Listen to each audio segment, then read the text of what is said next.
Afternoon.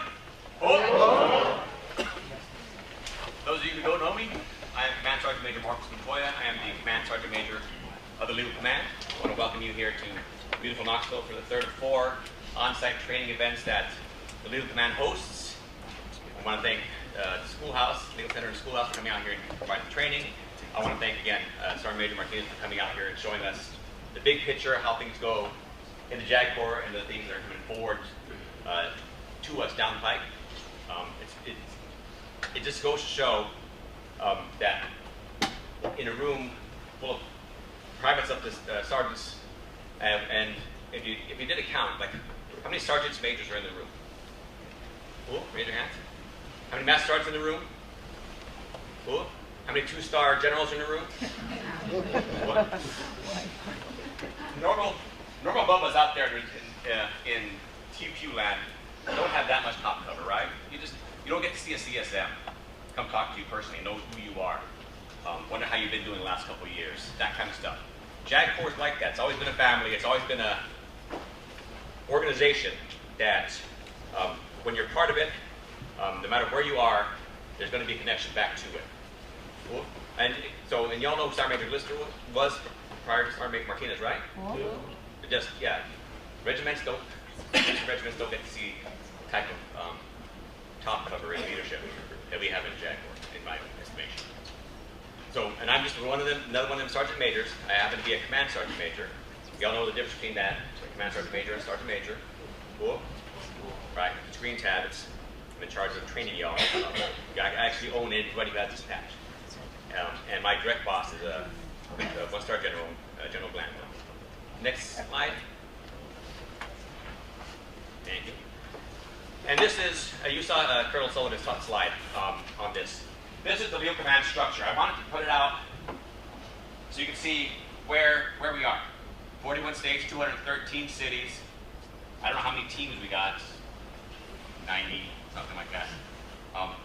Who here is in the Legal Command? Raise your hand. Keep them up. And you know, so y'all know, and most of you are on this side of the country. Cool. If your hands up, you are in a elite group in the reserve. You are an elite group of soldiers in the Army Reserve, in in general. The Legal Command, 1-star, thank you, put them down. A 1-star command in the USAR is one of 34 1-star commands. There's about 12 2-star commands that answer to a 3-star commander, USAR commander. Cool. The Legal Command, you soldiers, are number 1 or number 2 in every important mission that 3-star commander wants you to knock out. Out of all the commands out there in USAR, you, wearing your patch with me, are knocking out all the important missions. Now, I know you call them metrics, right? But you're going to the doctor, you're going to the dentist, you're knocking out the trainings that you need to have, well, actually, you're sitting there at home at night after your kids are sleeping, you're watching a little spinning wheel, trying to get onto some website that says you can knock out the training for 2 hours before you can do the 20 minutes of training. But you're getting all of that, and so you are in a elite group, because we have been, as a Legal Command, number 1 or 2, always above the red line, for going on 3 years now, 4 years now. That's you guys. And then if anybody's done anything hard for very long, so they call it readiness fatigue, but just being at the top all the time, that'll wear you out, right? The peak performer, like it's the Sports Illustrated cover syndrome. Once you're on the cover of Sports Illustrated, that soldier or that athlete always declines. Have you ever noticed that? No? You haven't seen Michael Jordan on the cover in many years, right? It's just hard to be good for very long. It's hard to be at the top for very long. You guys are doing it. And I understand that. Well, I understand. I'm grateful. I think it's awesome. You guys are continuing to do that, and we've cracked the nut, and we have other 1-star commanders, and I got other command sergeants majors and other 1-star, 2-star commanders coming to me and asking me, how the heck are you doing that? Crawling a bunch of lawyers and paralegals to doing this stuff, and it's they envy us and they want to be like us. That's always good. But being that good for that long, it gets hard. And you can get excellence fatigue is what I call it. So my challenge to you, keep it on moving forward as you're sitting there rolling your eyes about somebody wanting to know about your damn your flu shot. Did you go get it yet? Why haven't you got it? The Walgreens is down the Bank Street. Why don't you go get it? Right? And for you NCOs, you units out there who are trying to get Private Snuffy or Captain Snuffy, Major Snuffy, to get his daddy's flu shot, you got to. The challenge is to try to find meaning in it. If I grab a handful of you, gave you weapons, and said, "We got to go take that hill because the enemy owns it," it's easy to have meaning in that mission, right? Well, that's an easy one. We don't take the high ground. We don't take the high ground and lose the battle. It's much more esoteric to try to maintain a mission when it's just going to Walgreens for a flu shot, or knocking out the latest training. Put your CAC card in some reader so that the mail card thing can be added to it. All those kind of things. We just keep on doing it. We're knocking it out. So please start thinking about them in terms of missions, not metrics. Because that's, in the leader command, what we do. If you got this patch in your arm, you are busy getting ready to do other stuff, right? The leader command is the place to be for that kind of stuff. In our organization, we have a command sergeant major, not 27 Delta, and no longer 27 Delta. We have chief paralegal NCOs that aren't really doing any kind of actions. They're not managing officers, they're managing soldiers. They might as well have a diamond. We have training NCOs, true, honest to goodness training NCOs in our structure. Not senior paralegal NCOs who also will put a training schedule together for the office. They're training NCOs. They're doing training NCO work. They're doing S3, S5, S7 work.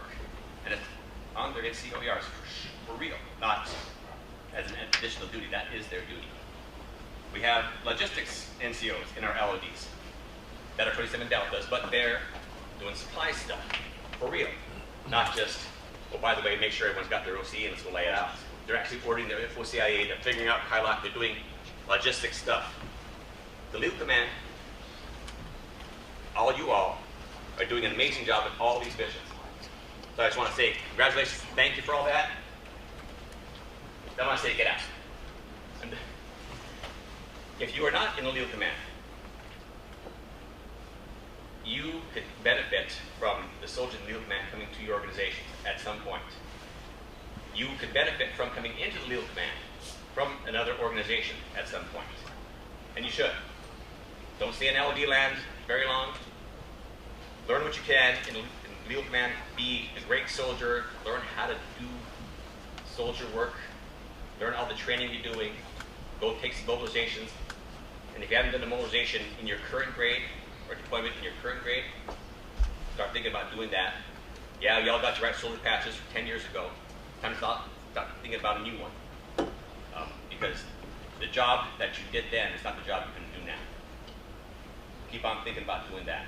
And then go take that expertise and go to another geographical or functional command and start pushing packets. Because right now you're pushing training, you're pushing troops.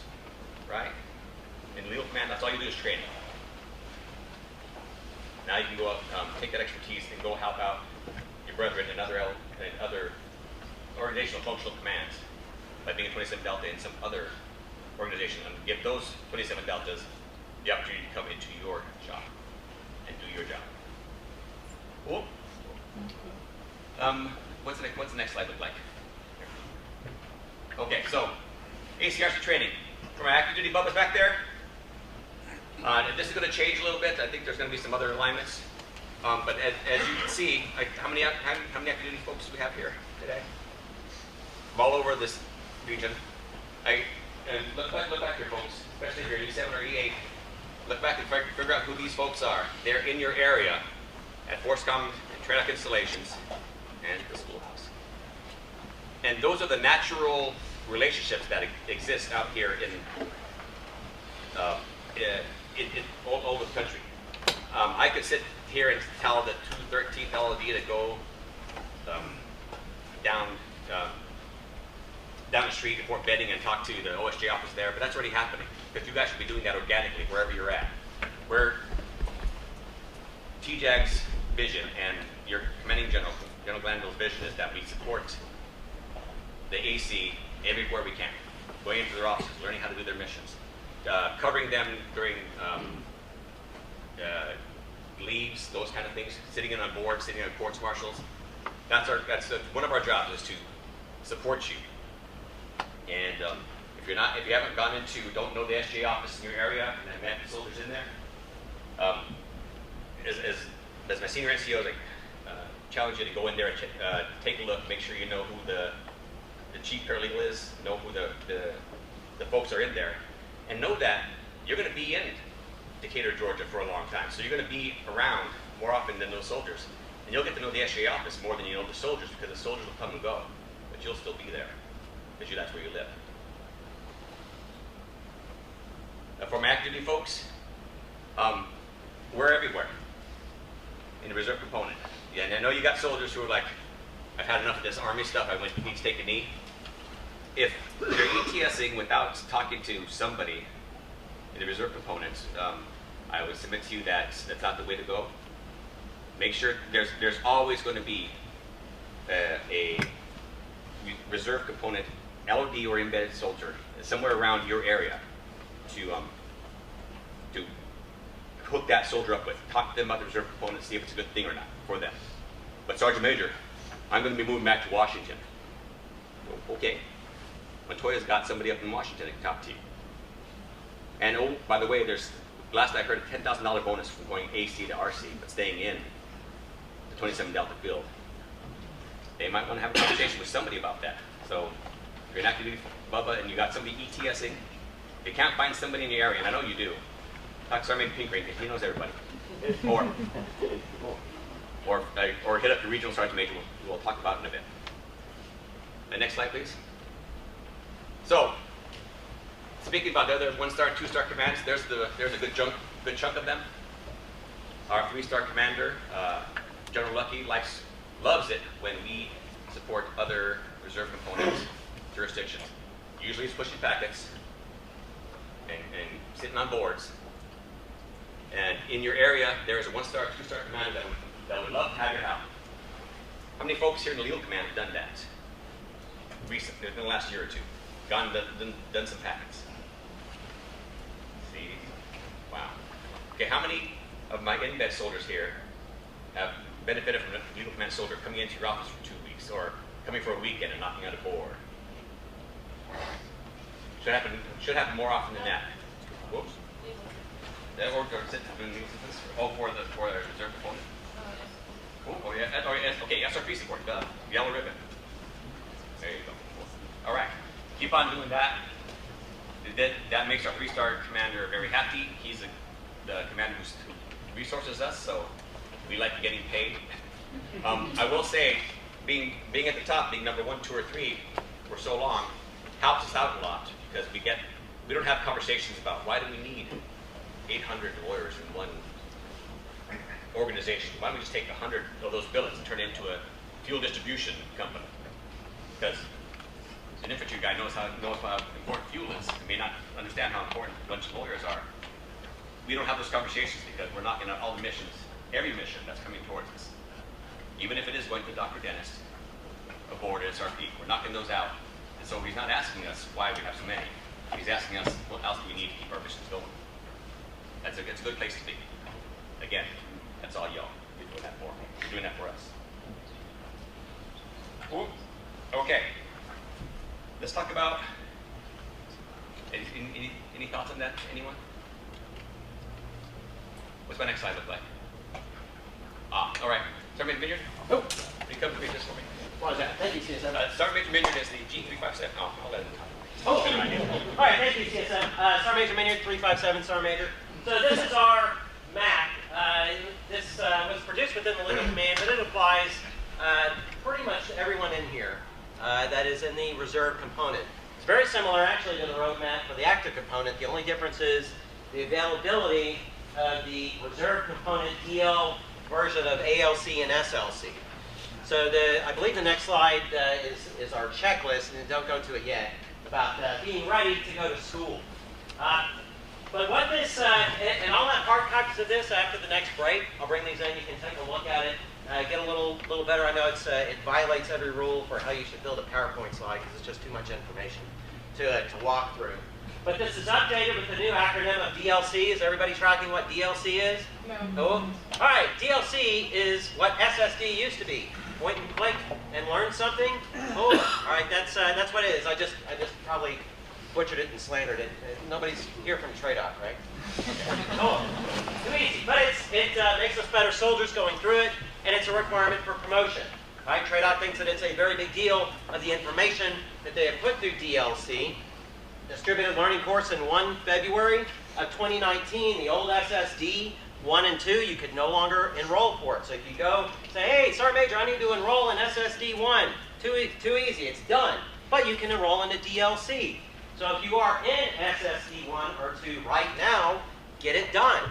Because once that class is over, if you don't finish all of it, it's going to wipe out everything that you've done, and you're going to have to go into the DLC version. Cool? All right, so the content, I believe, is standardized for the most part. I think it's 40 hours of every version of DLC. So there used to be a big disparity between the SSDs 1, 2, and I'm actually in SSD 5 right now, and there's a lot of stuff in there. But there used to be a disparity. Now it's standardized. It's the same amount of content. At least that's what TradeOff is saying. It doesn't necessarily mean it'll take the same amount of time for you to get through it. But it is one of your gateways. DLC is on here, as well as BLC. Anybody get a BLCC? Cool. Okay. And within Legal Command, we looked and did a hard push about 2 weeks ago to fill every DLC that we had for the fiscal year, and we were successful in that. So if you need to go to DLC and BLC, Basic Leader course, within the Legal Command, we can get you on a walk-on, but I think we filled up all of our quotas. Generally, within the Army Reserve, and I think this applies to the National Guard too, getting BLC seats is not a problem. They're pretty easy to get because they teach them everywhere. Cool. And you can go to a National Guard school if you're in the Guard. You can go to an RC school if you're in the Guard as well, and it's the same curriculum. You can also go to an AC installation, or an AC NCO academy if you're in the reserve. So that's why seats are pretty fleet-formed with that. Moving on, we go to IPC.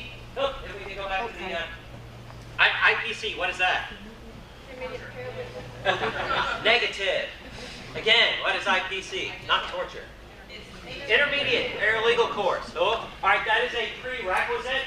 It is a graduation requirement, correct, if you go to the resident course. But if you show up without it done, boom, here's a negative counseling, or is it now a enrollment requirement? As of last week, it is now an enrollment requirement. Awesome. Cool. So if you show up and you say, First Sergeant Chris, I don't have IPC done. Go home. About face, go home. Cool. All right. And I'm mad because we just wasted ADTS on you, which is a very precious resource. That's a pot of money that we use to send people to school. And you do a turn and burn. Getting into Charlottesville is not cheap from just about anywhere, unless you live in Charlottesville. And you just have to deal with the traffic. Cool. All right, so IPC, get it done. For the DL course right now, I can tell you the DL course starts, and this is the last version of this course that's going to be taught. It starts in about a month from next week. It's 22 April. There is a IPC course that starts in the beginning of April. It's probably going to be too late for you to get in April 7th? 15th. April 15th. Okay, so I am guessing absolutely impossible to finish that in 7 days, correct? Cool. Yeah, because they're writing assignment. So if you're not completed with IPC 1, you are not getting into the DL ALC course. It's simply too late. The same thing with SLC. But those it's always been an entry requirement to get into both of those. Cool. So get your IPC done. Look at April 15th as your next gateway to get enrolled into that. Running into SLC, you go through IPC 2, which is through JAG University, just like IPC 1. Get into SLC, you can go again to the resident portion. That is our preferred method of education. And we have plenty of funding to do that within the Legal Command, and USARC is pretty flush. And again, that color of money to send you to a school. And then moving on through there, we have DLC, SSD4, and then MLC. Those seats, USARC is dying to fill those seats. If you need to go to MLC if you're an E7, we would love to put you either in the DL or the resident phase, which is only 2 weeks long. It's extremely rigorous academically, I can say that. Yes, sir, ma'am. And all future EA boards, you have to have MLC completed. This is the last board that's going to be published where you didn't have to have MLC completed. Now you have to have it completed to go before the board. Absolutely. If you're an E7 and you want to go to MLC, talk to us. We can get you a seat today. My 3.7 ATARS operator is here. We can plug you in. Well, actually, the board is meeting in May. It'll be the first board where you have to have MLC. So I don't know if you can get MLC done in the next 2 months before May. Oh. And then running through there, you go to the Sergeant's Major Academy. So at some point, Master Sergeant Promotable Diavaldi will get a phone call asking him, hey, do you want to go resident? And Yes. go until your brain is falling out and basically kiss yes and have nothing to do but herd 15 other soldiers around like cats in your class. Or do you want to go non-resident and spend roughly 1.5 to 2 weeks to 2 years and then 2 weeks at Fort Bliss to knock it out. And then there you are. Your career, your education is finished. We could actually continue on because it continues with SSD and some other courses that you can go through for PME as an E9. But that is your full roadmap from E1 to E9 up there. And again, the funding is not a problem. USARC is, there's a training, there's a money crunch coming from USARC that we just got last week from the CAR, but it does not affect schools. Because General Lucky says we still want to send people to school. Cut out all the nice-to-have stuff. Let's focus on schools, training, and readiness. And that's exactly what we've been doing in the legal command anyway. We're cutting out any nice-to-haves that we have, like a little whack-a-mole, and we see them up in the 3 shop up there. But it's not going to affect our ability to send people to school, and it shouldn't for the embeds as well. It should be pretty flush. And USARC's 3.8 up there. The folks that manage training money are pretty free in pushing it down to your units. So if your units, you're in an embedded unit and they're telling you that there's no money, they need to ask and say, did you submit a UFR from USARC to get more training money? And they will give it because they have said that they don't want to turn in that money, and they turn in training dollars every year. So you're actually helping them out to spend it without turning it in, to get whipped up from the car at the end of the year. Oh, all right, that's all I got. Sorry. Next slide. Yeah, this is just what you need to do, and then this is going to be in the back when I bring in hard copies of this. Make sure that you are getting a legitimate APFT before you go to school. If you are getting an APFT and the soldier is dry heaving on the first mile and they are 5 minutes over their time, don't think like you are being a good leader by saying, you know what, we're just going to pencil whip this because I really want you to go to school. Because they will fail when they go to the school, and they'll get a 1059. Well, I used to be an instructor, and soldiers would say, oh, I can't wait to get a 1059. Well, get a 1059. They'll get a 1059 that basically tells the Army, send this soldier home. They shouldn't still be in the Army. It's a fail to achieve core standards. You don't want it in your file. Cool? All right, so don't do that. Do everything that you can as leaders, which is everybody in here. If you have a soldier going to school, that they meet all of these requirements, that they have a full set of ASUs, that their PHA is done. We scan that before we even put you into ATARS. Yes, sir, Major. Sorry, Major, my soldier meets the standards. He meets the PT test, the core line. You mean I cannot send it? I can say you can't go if I'm a leader? Oh, that is a judgment call from the leader, but there are set prerequisites within ATARS, and if they meet those prerequisites as a leader, and you feel that they are ready to go, but I would say be very hesitant. We had a soldier, again, we put it back in the leadership channels as a soldier that was right at the percentage mark of the heightened weight for them to pass.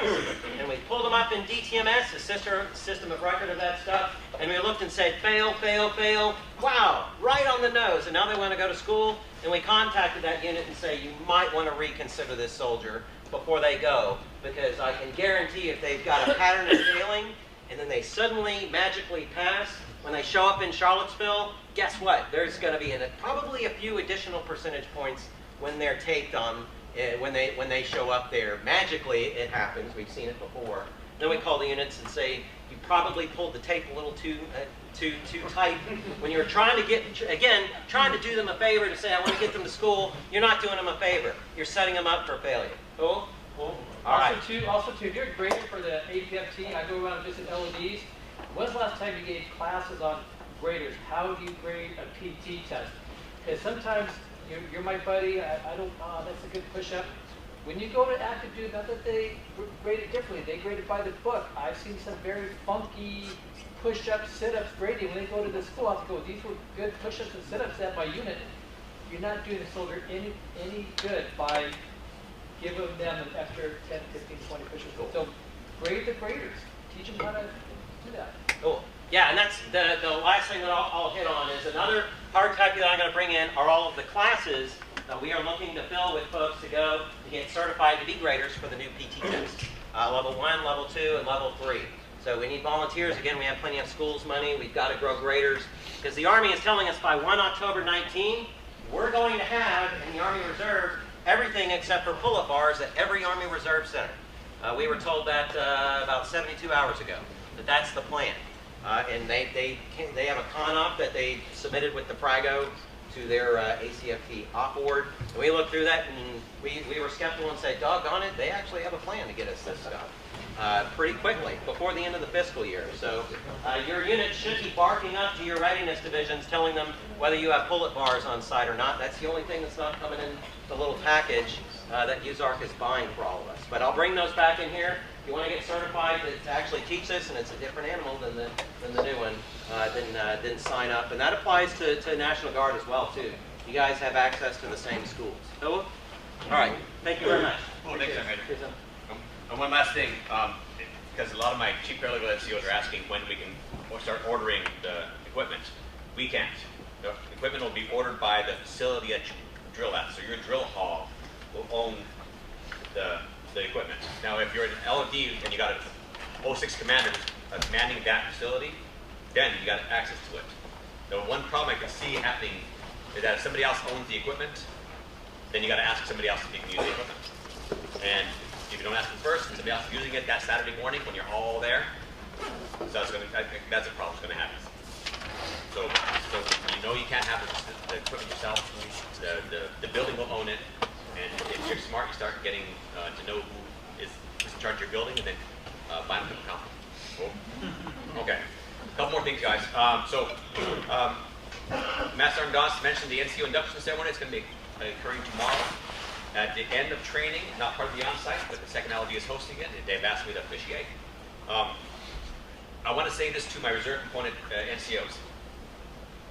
This is part of an initiative that Command Sergeant Major Copeland, our CSM at the 3-star level, has started pushing down to us because he understands, and I understand, and I bet you if you looked at yourself, you'd understand that we just don't grow up in uniform the way the active duty folks do. As a TPU soldiers, we don't stand in formations every day, 5 days a week. We don't do the PRD, preparatory drills, conditioning drills all the time. We don't live in a military culture 8, 10 hours a day, 5 days a week, 7 days a week. We just don't, we're brought up differently as NCOs. And so you might be a sergeant or a staff sergeant or sergeant first class in the Army Reserves, and you don't know, you just missed out on some stuff because you're TPU. You don't know what the 59-minute rule is in your office. You've never experienced the joy of what that a zonk is. You've never, have you heard of zonk? What a zonk is? Yeah.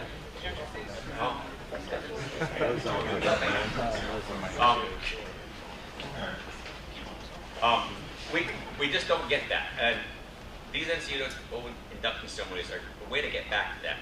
So it's okay if you're a sergeant, staff sergeant, sergeant first class, and you have never been inducted into the NCO Corps, don't even know what an NCO induction ceremony is, haven't really memorized an NCO charge, who knows this charge and a creed. We all may not know that. That's okay. Now's the time to start. I'm happy to induct you into the NCO Corps tomorrow afternoon, tomorrow evening. Feel free to come out. The last time, my inductees included 3 sergeant first classes. And it's nothing to be embarrassed about. We just weren't brought up that way in the reserve component below. But getting back to the basics, getting back to our fundamentals, we got to start hitting these things. And this is a first step in doing that. So please consider it. Come on out and don't be embarrassed if you win. As a matter of fact, you're going to walk away with an NCO charge and NCO creed signed by me. You can hang up in your she shed or your guy palace, and start feeling about. And I guess I want you to reflect on what it is to be an NCO. and you'll be inducted to the NCO Corps at that point, not just wearing the rank. Cool. One thing I was remiss on saying about the schoolhouse and ready to attend school. One thing that Sergeant Major Minio didn't mention is that the schoolhouse here is double the number of soldiers that put through a year into NCOS courses, up to by 100, some ridiculous number. Sergeant Major Fassler, First Sergeant Crisp are training the snot out of us. They got seats. They're letting us sneak folks in if you're ready. They're doing everything they can to get you NCOS qualified. This is the time to get going. They're doing a yeoman's job, a remarkable job of getting soldiers through the course. She'll tell you more about it, but they're expanding classroom sizes. They're doing all kinds of things to get us trained. They understand that there's a need for us to get trained, and they're trying to get out of our way, so it's on us to get to them. They're giving us more opportunities to get to them, and then they're going to train us good, like they're going to train you good this weekend. So time back in. In addition to the NCO induction ceremonies, you'll start hearing, actually the op order came out Tuesday, about the junior validation course that the Army Reserve is putting on. It's actually been out there since September. It is 16 hours, 15 hours of NCO training. This is one of those metrics, I'll call it a mission, but this is one that I really like. It's not us getting to the doctor and dentist. It's NCOs training NCOs how to be NCOs. It's E7s and E6s having conversations with E7s and E6s and E5s. It's about how to be a leader, how to be an NCO. It's just, you validate your junior soldiers at the end of this course, and you get certificates, etc., from Command Sergeant Major Koblik. But it's really about training how to be a soldier, how to be an NCO again. We're getting after this. And if you're an NCO and you haven't really identified as being an NCO, when you start doing this training, you're going to look at it and go, oh, that's what it's like. That's what we're doing. So if that's coming out, you're going to spend a whole battle assembly or two doing this in the next couple of months. So be ready for the junior validation course. Cool. Okay, last thing I want to talk about is just, you're here right now. This is the on-site.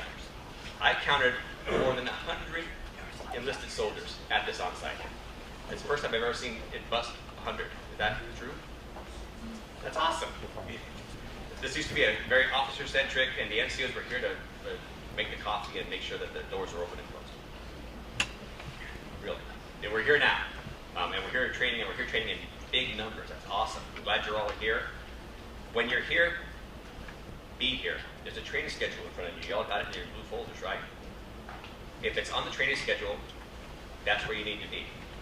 If you're thinking about skating out early or missing the PRT tonight, what have you, if it's not the training schedule, that means you have to be there.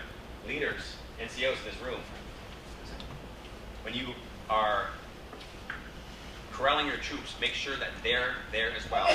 And that's the last training on one day and the first training the next day. It's on training schedule, you're there. Make sure your soldiers are there. Make sure they're taken care of. Cool. That's why you're here. And I know a bunch of you, and you haven't been briefed yet, you're going to be taking a test. If you've got this patch on, you're going to be taking a test that counts. That's going to measure your unit's mettle for several legal disciplines. So pay attention, ask some questions, write stuff down. It's going to be an open book test. Or take a lot of pictures, I guess. Okay. Cool. All right. So 3 charges I got for you guys here and in your. Just wrapping up in general, make sure you take care of the mission that you've got in front of you, whatever mission it is that's you're being asked to do, whether it's taking a hill or getting a flu shot. Take care of it. Make sure your soldiers take care of it. Your soldiers include officers, because all you NCOs are leading 06s, 05s, 04s. Make sure your soldiers take care of it too. Take care of your careers. Get to school. Make sure your soldiers are getting to school. Make sure your soldiers are taking their PFT, taking care of their bodies, taking care of their nutrition. And taking care of their families, which is the third thing I want you to take care of, and that's each other. That includes your families, that includes your battle buddy, that includes your battle buddy's spouses in the right way, their kids. And Because as the general said, at the end of the day, and I don't have a picture of my family up here, but it's pretty cute. At the end of the day, it's the people around you that is why you keep on coming and doing the hard things you do when you put your uniform on. Nobody wants to be here on a Saturday morning, darn early, out of the joy of doing that. You do it because you're committed to something. You have some sense of service, some sense of obligation, some sense of something that you're part of that's bigger than you. So when you do that, make sure that you're taking care of everybody to your left and your right, making sure everybody in front and behind you, including your family, understands that, and that you understand that, and you're taking care of those. And then tell them thanks for me. Tell them thanks for everything you're doing to make stuff happen in your unit, the mission in front of you, and make sure that your soldiers are taken care of, and that they're ready to come back next battle. Cool. Sorry. Do you want to talk about the mafia and growing up through E9s and legal command? Yeah, they talk nuts about that. We're out of time, so. And, okay, next quick slide. When you need top cover, you got 4 sergeants majors, aside from me, all over the country. In your area, mostly Sergeant Major Alexander is yours, and Sergeant Major Burton for 198. And they're your sergeant majors that'll be readily available for you guys should you need them. And they have a coin. Next slide. Oh, contact information. Cool. And I got 3 out of 4 here to show you again how much top cover you guys have. The one sergeant major that isn't here is actually in Guam with his civilian job, and I still get emails from him this morning. And next picture. And there's a coin. Someday, if you're a good soldier, you get one of these. I haven't gotten one yet. I'm trying to be a good soldier. Cool. And that's it.